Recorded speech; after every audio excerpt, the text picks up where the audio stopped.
This week on Erotic Awakening, chemical play. Welcome to Erotic Awakening, an exploration of all things erotic. If you are offended by adult topics or prohibited by law, we recommend you stop listening right now. We want to thank our latest Patreon supporters, Dahlia and Julia. Head over to patreon.com/erotic awakening today and get your bonus content and support the show. Hi, Dawn. Hi, Dan.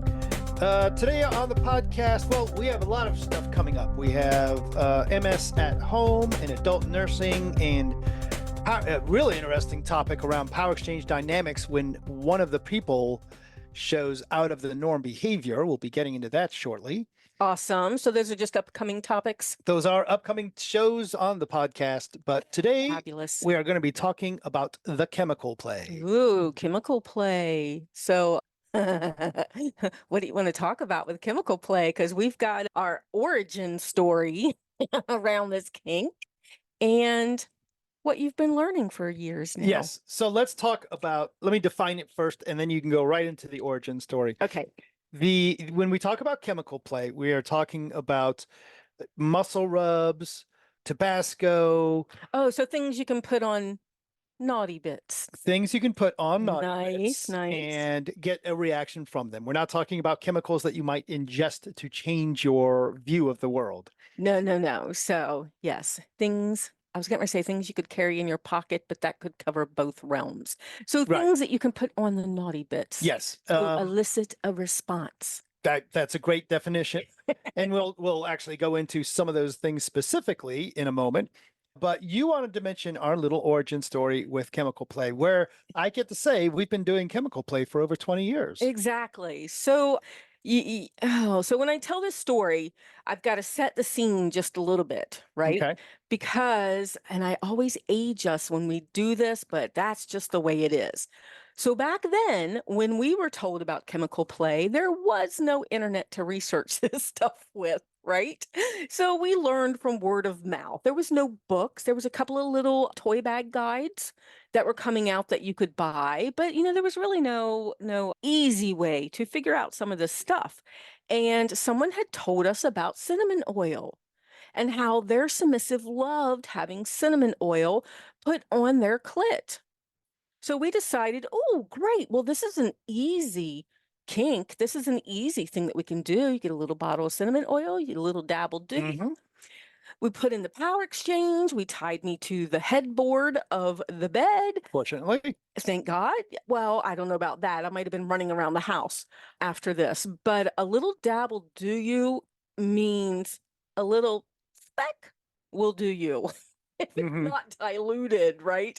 Well, we didn't know that. So, newbies that we were, Dan put on the cinnamon oil, and then it started to burn. And I'm tied to the headboard, and I'm like, okay, I'm done. Okay, I'm done. I'm done. And Dan tries to wash it off with water, and newbie mistake. Yes, absolutely. I was sitting up, and that makes the oil run down into the butt crack. Yes, apparently I missed that part of chemistry class in school where water, or I just didn't understand. What does that mean that oil is not water soluble? That's not a thing. Exactly. So no harm was done, except I couldn't handle the smell of cinnamon for a while after that. If Dan wanted to tease me, he would just pull out that little bottle of cinnamon oil, and it's like, oh no, I'm done. I'm done. And we kind of put it aside for a while. Other kinks took our interest.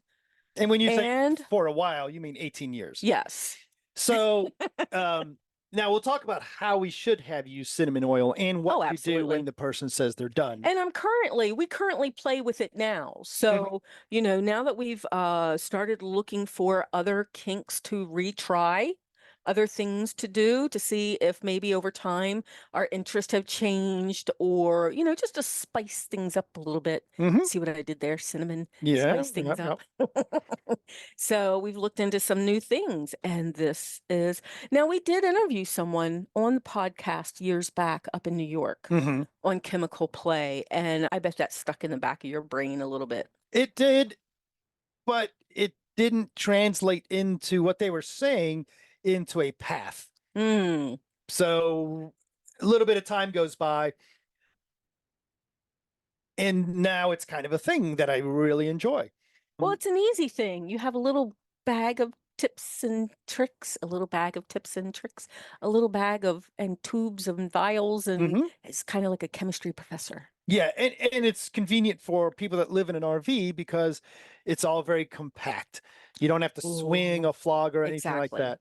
But let's get into actually what we're talking about a little bit. Okay. But So, before that, I want to do some disclaimers. First off, everything I'm going to say here is not medical advice.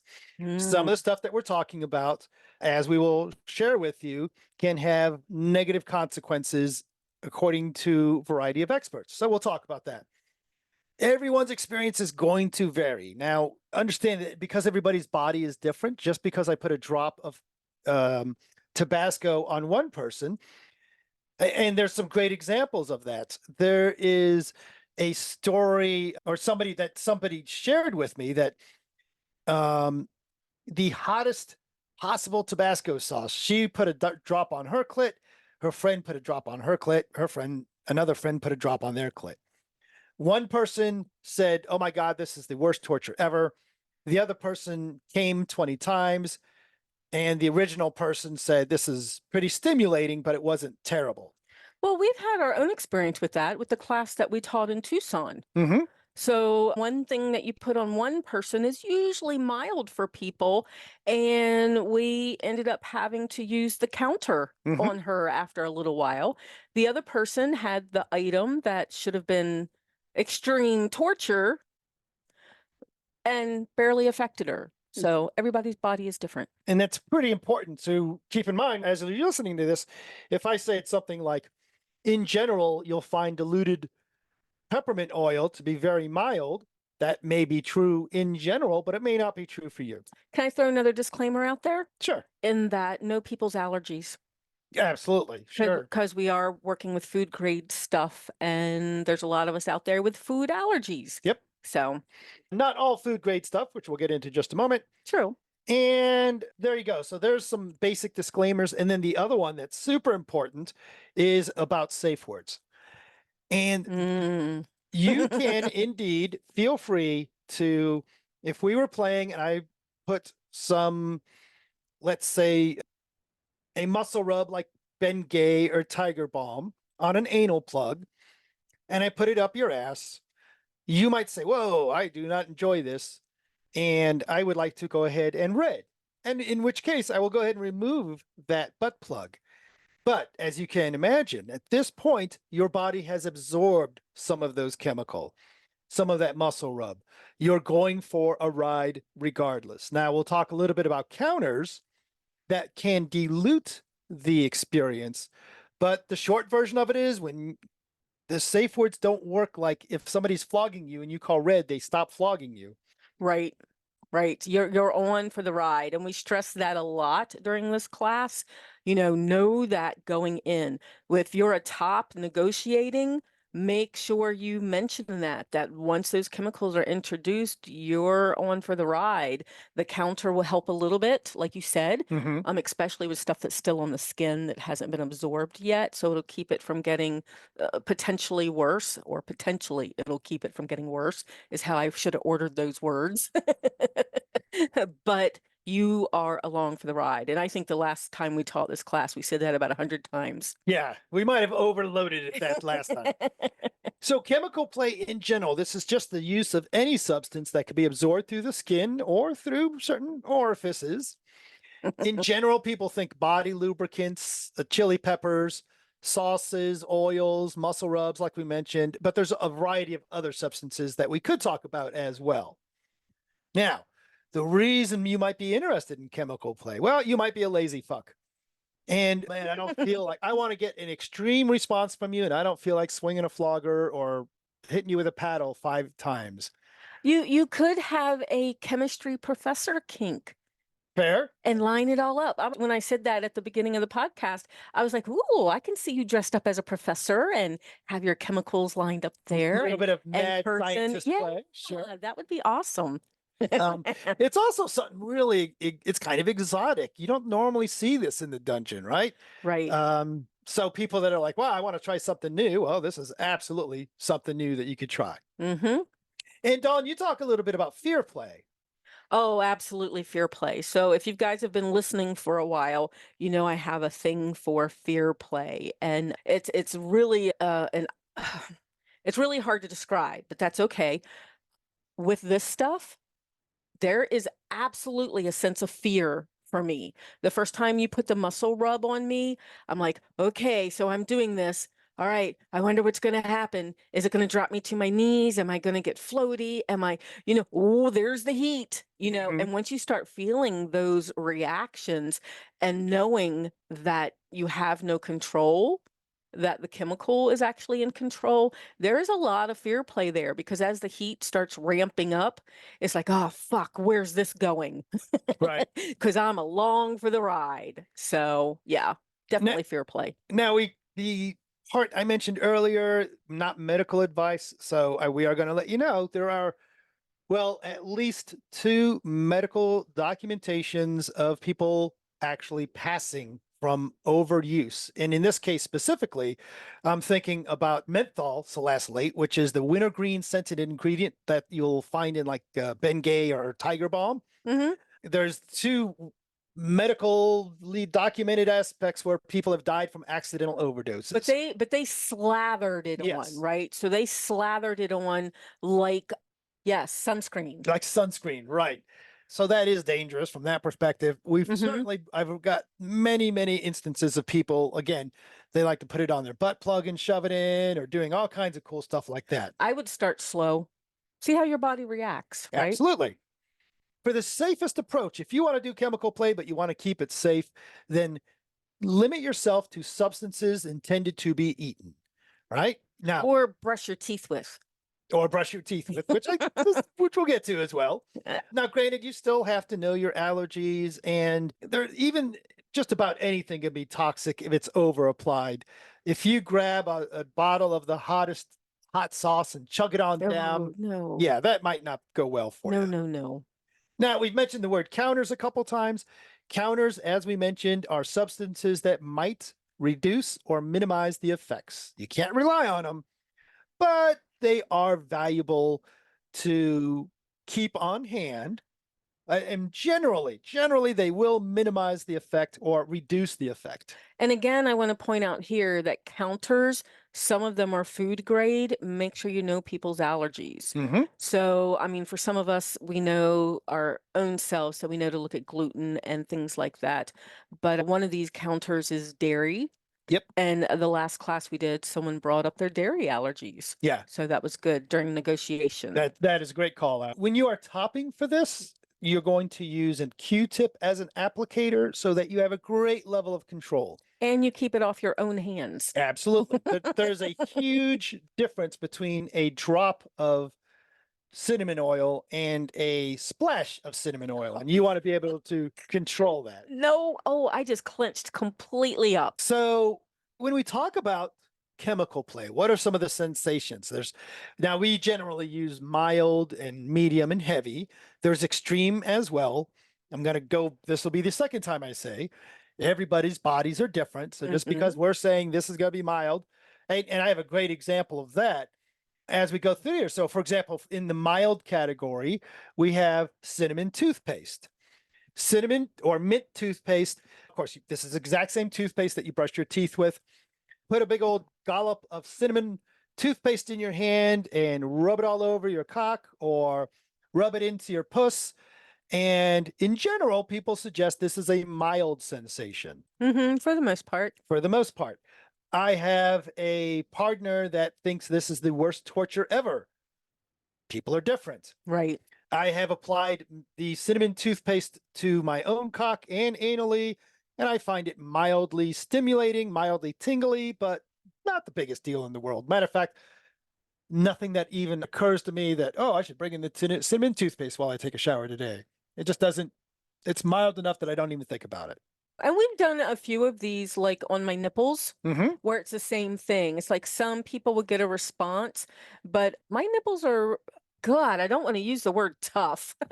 That's not sexy at all. but thicker than my normal skin. And I don't feel anything Mhm. with a lot of these on the nipples. Another mild one that you can do is a good old Listerine strip or an Altoid Mm. and mix that with kissing or oral. We've been doing that forever. Yes, we have. So that's But kind of that's cool. mainly because I like a fresh breath. So Oh, I like those Listerine strips. and they used to have the cinnamon Listerine strips. I haven't seen those No, in they don't have those forever. anymore. Yeah. I've been actively looking for them.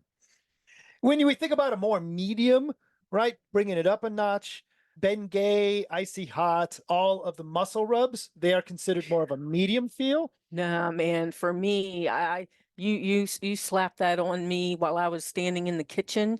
I had my legs very spread apart so they didn't touch each other because it was so fucking hot. What else would you say about that experience of, I mean, can you explain? Is it like, does it remind you of fire or does it remind you of being a stingy toy or? No, more like fire. Yeah, Okay. it is definitely a heat. So, and it starts small and then it just ramps right up. Okay. And then when we move into the heavier stuff, we're thinking wasabi, jalapeno peppers, Tabasco, all these. Again, the intent is you can apply any of these to any part of skin and you are unlikely to get much of a response. Applying to nipples, might get a little response. But then when you get actually to your more intimate areas that we're talking anal, vaginas, cocks, these are where you're going to get these significant responses. Mm-hmm. And you actually did a little test patch on me when it came to the wasabi because I'd never had that before, like literally never eaten it, never anything. And I got a little red from it on my shoulder where you tried it out. So we did not actually do that one on me. So, And we'll talk a little bit more about some of the more flexible things in a moment, but let's take a moment to talk about how you're going to test for allergies beforehand. Any of these, and even if you think, oh, I've had Tabasco, I'm sure I've had Tabasco before, well, do the allergy test anyway, just for fun. A great spot to test is the inner crux of your elbow. And just put a little bit of whatever chemical, whatever you're planning on playing with, put it there, cover it with a Band-Aid, wait 5 to 15 minutes. As Dawn mentioned with the wasabi, her skin actually showed a physical reaction. Somebody that we did the demoing most recently had a little bit of a rash response. And that generally means look, there's plenty of things to play with. Let's skip that one. If you got a rash response from wasabi, no problem. Let's switch to Bengay or Tabasco or something like that. right. Now, we haven't mentioned in our mild, medium, heavy, the good old cinnamon oil. What we found out, cinnamon oil at full strength is extreme. Very extreme.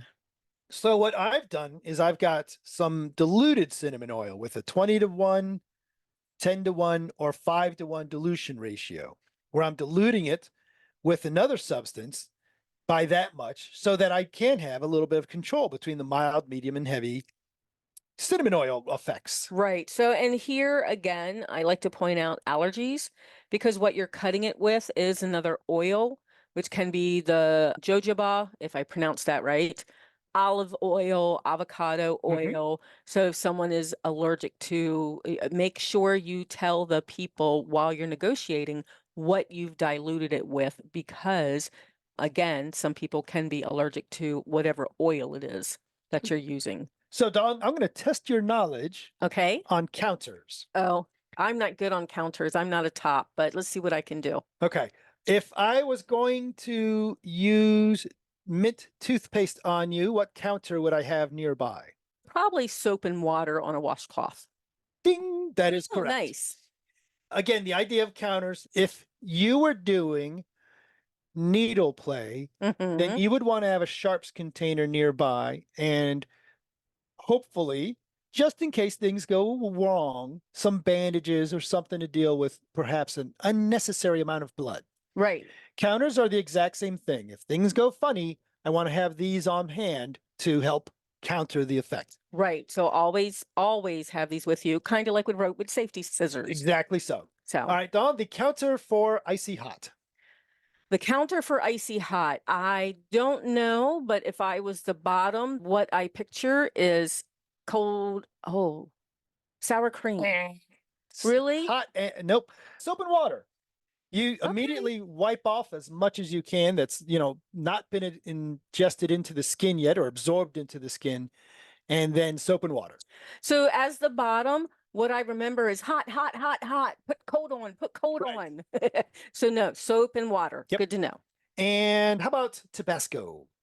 I'm still going with sour cream. Sour cream is a Cold great sour cream. sour cream is a great counter for, so is milk, so is a couple of other things. And finally, and this one you should know by heart, cinnamon oil. Do I? I'm going to say Should. soap and water again. I think the soap will Yes. break down the oil. Correct. First off, I want to wipe off any outside that's left not absorbed yet, and then soap, and then soapy water. Okay. Remember that water alone will not, Water alone spreads it to Yes. all the nooks and crannies. but I prefer of all soaps Dawn. And maybe this is just an illusion in my head, but it clearly says on the label, breaks down grease and oil. Oh, we remember the commercials about breaks down from like, oh, this is so sad, but the oil spills. Yes. Dawn is what they use to clean up the little animals that were affected. Aw, Yeah. poor little animals. Yes. They shouldn't do chemical play. No. And that is your chemical play in a nutshell. One person mentions that they love muscle rubs so much so that it's close to tears and puts me to panic, but that's actually a kink of theirs. Another person says earth-shattering orgasms. One thing that normally you would talk about, this is kind of a mix, is this chemical play, is this food play, is figging and ginger. I have a wonderful pump and some ginger oil that like a syringe it's sort like of a syringe, thing. but it is literally called a lube pump. I Okay. don't know what it's normally used for, except Probably lube. for kinky goodness, that we can use to pump ginger oil into a yoni or into a pussy. Oh, we do we? The person that told me about this, the person that told me about this said it caused his lover 80 orgasms before he lost count. There's a lot of people that love figging, and like you said, this definitely falls into that category, right? Ginger root. If you don't know what figging is, it is peeled ginger root that is put up the butt, and you're not supposed to clench. So usually it goes with caning. Yep. Because the people will clench around. Just make sure that if you use ginger root, I do want to throw this out there since we're talking about it. If you do use ginger root, make sure it has a, what do they call it? A flange on the bottom so that it doesn't get sucked into your butthole, because that would be a hell of an emergency room trip. You're in pain and they have to fish out ginger root. Some nice things Nice things, just quick notes about figging. As Dawn mentioned, you want to carve it down a bit to expose the ginger itself. And if after half an hour you want to keep going, you can just carve it a little more, and don't use lubes. That will deaden the effect. Oh, kind of like putting Vaseline on it. It can't get through the Vaseline. Right. And there you go. Again, if this is something that you want to pursue, I would recommend toothpaste is a great spot to start. The one thing we didn't mention is there's a variety of things you can buy directly from your sex store, or at this point, CVS, like different rubs and lubes for sex from like Trojan and such. In general, they are all very, very mild, and I have yet to have anyone say that, yes, I enjoyed this particular Trojan body simulation rub. Right. But we're from the kink community where we're a little more extreme, maybe is the word I'm going to use. And I know that's not everybody. These things are a perfect place to start. But my experience has been, oh, yeah, I think I feel a little something. So, yeah. A place to start. Yep. And there you go. And there's your chemical play. Awesome. You and I, if you would like, well, wow, this sounds really interesting, but I would like to see it in person. We're actually teaching it in a couple places, like starting tomorrow.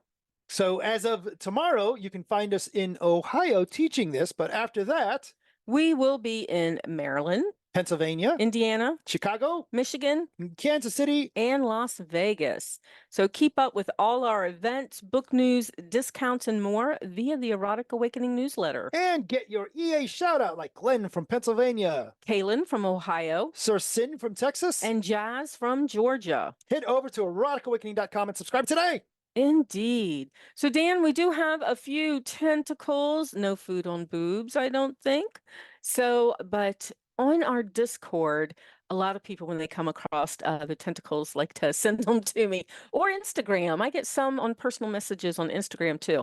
But there was a squid crocheted willy warmer by Minotaurus. I saw that. I would wear that. Absolutely, I would wear that. That was kind of cool looking. And then this one was hot. So the girl grabbed in bed by tentacles. That That's was like a little 4 or 5 panel story. I thought that was like pretty a nice. like from a graphic novel Yep. sort of page. So that was really awesome. The tentacle tree root I thought was super fascinating. It was just kind of accidentally nature being naughty, I guess. Yeah. So that was Minotaurus cool. put that out there for us. Fabulous. And- And then I don't know what kind of insanely monstrous cock Trover has, but this heavy duty pocket pussy that he shared with us, it would take a serious licking and keep on ticking. well, they had it in like an iron. So they had put the pocket pussy in like an iron steel, maybe, I don't know, thing with handles.